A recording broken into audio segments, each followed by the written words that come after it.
योगी सरकार जिस तरीके से सेलेक्टिव जो कार्रवाई कर रही है, उसको देखते हुए लोगों के दिलो दिमाग में कहीं ना कहीं ये चीज साफ और गहरी होती जा रही है कि ब्राह्मणों के ऊपर, ब्राह्मण अधिकारी भी, मान लीजिए जो आम जनता है वो तो परेशान है ही, लेकिन जो ब्राह्मण अधिकारी है वो भी कहीं ना कहीं इनकी ज्यादती का शिकार हो रहा है।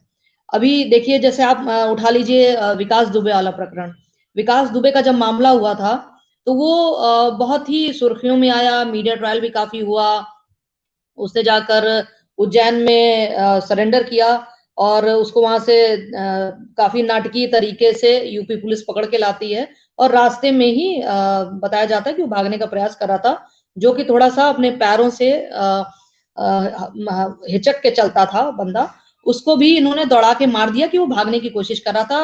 वो काफी लंबे चौड़े उसके साथ आ रहा था, पुलिस बल के साथ आ रहा था यहाँ पर। उसके बाद भी उसमें एक उस वक्त डीआईजी हुआ करते थे आनंद देव तिवारी, उनका नाम आया था और उनके खिलाफ कोई ऐसा साक्ष्य नहीं मिला था, लेकिन बावजूद इसके अभी जांच चली रही थी, उनको सस्पेंड कर दिया जाता है।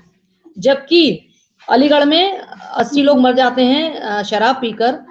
वहां पर योगी जी बड़ी बड़ी बातें करते हैं लखनऊ से कि दोषियों को बख्शा नहीं जाएगा, उनके ऊपर कार्रवाई होगी। तो जो शराब का विभाग है, एक्साइज, वो जिले में डीएम के अंडर में ही आता है। वहां पे उनके सजातीय अधिकारी थे सीपी सिंह साहब, उनके ऊपर किसी भी तरह की कोई कार्रवाई नहीं की जाती है। वहां एसएसपी थे कलानिधि नैथानी साहब, जिनके बारे में ये बताया जाता है कि उनके पिताजी ने योगी आदित्यनाथ जी को पढ़ाया है। तो कलानिधि नैथानी साहब को भी शायद वो एकलव्य की तरह कह लीजिए कि उनके उनके जो पिताजी ने जो पढ़ाया था उसका जो अपने शिष्य को दक्षिणा दी जाती है, उसके तौर पर कलानिधि नैथानी साहब को भी उस दिन एक तरह से कह लीजिए कि उनको वरद हस्त मिला, उनको छोड़ दिया गया, उनके ऊपर भी कोई कार्रवाई नहीं होती है। और ऐसी तमाम सारी चीजें हुई हैं।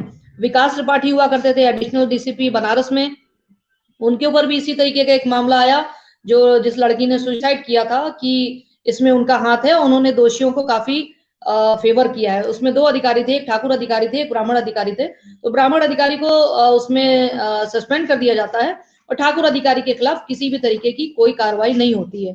आप लाइन से देखती रहिए, आप 2-4 अगर नाम देखेंगी कि मुख्तार अंसारी, अतीक अहमद, इनके ऊपर तो योगी आदित्यनाथ ने काफी कड़ी कार्रवाई की, लेकिन वहीं ब्रजेश सिंह की बात करिए, सुभाष ठाकुर की बात करिए, जो कि जिसके खिलाफ ज्यादातर मामले मुंबई में हैं, सिर्फ एक धमकी का मामला है उत्तर प्रदेश में, लेकिन सिर्फ उस मामले के लिए उसको बनारस जेल में रखा हुआ है।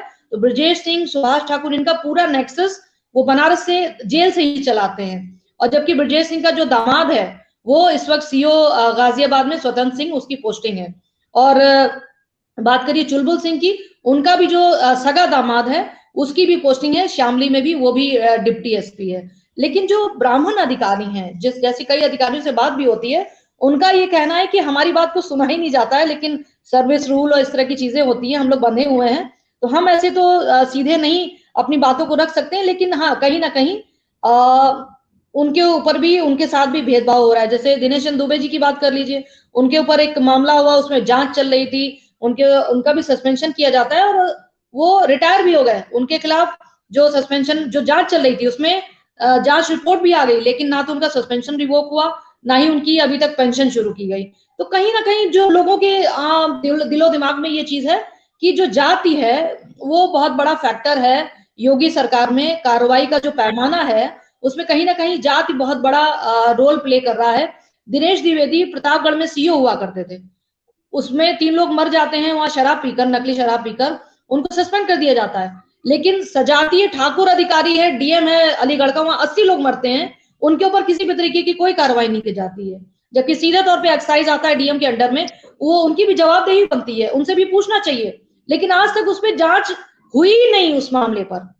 तो इससे साफ ये जाहिर हो रहा है कि इनकी जो कार्रवाई है उसमें कहीं ना कहीं ब्राह्मणों को खास तौर से निशाना बनाया जा रहा है। आप देखिए देखिए, वो पूर्वांचल में ब्राह्मण और ठाकुर की जो आपस की रंजिश है बहुत पुरानी है, लेकिन धीरे धीरे करके अब वो ब्यूरोक्रेसी पे भी हावी होती चली जा रही है।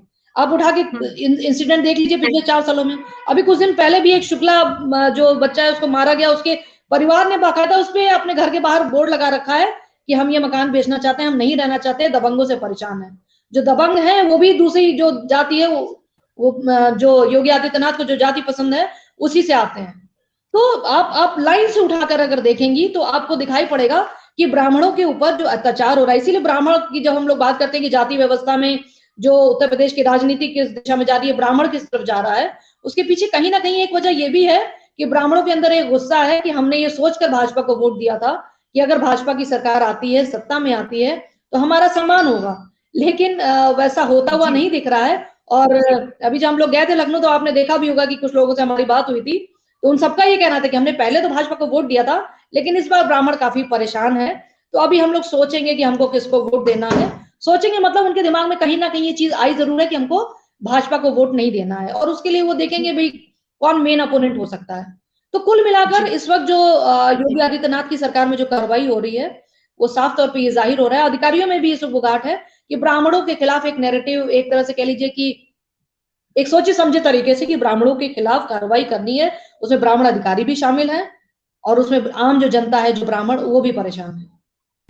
और आप हमसे जुड़े रहने के लिए सब्सक्राइब करें YouTube पर, फॉलो करें Twitter पर और लाइक करें Facebook पर। और ज्यादा जानकारी के लिए आपको टाइप करना होगा सिर्फ न्यूज़ नशा।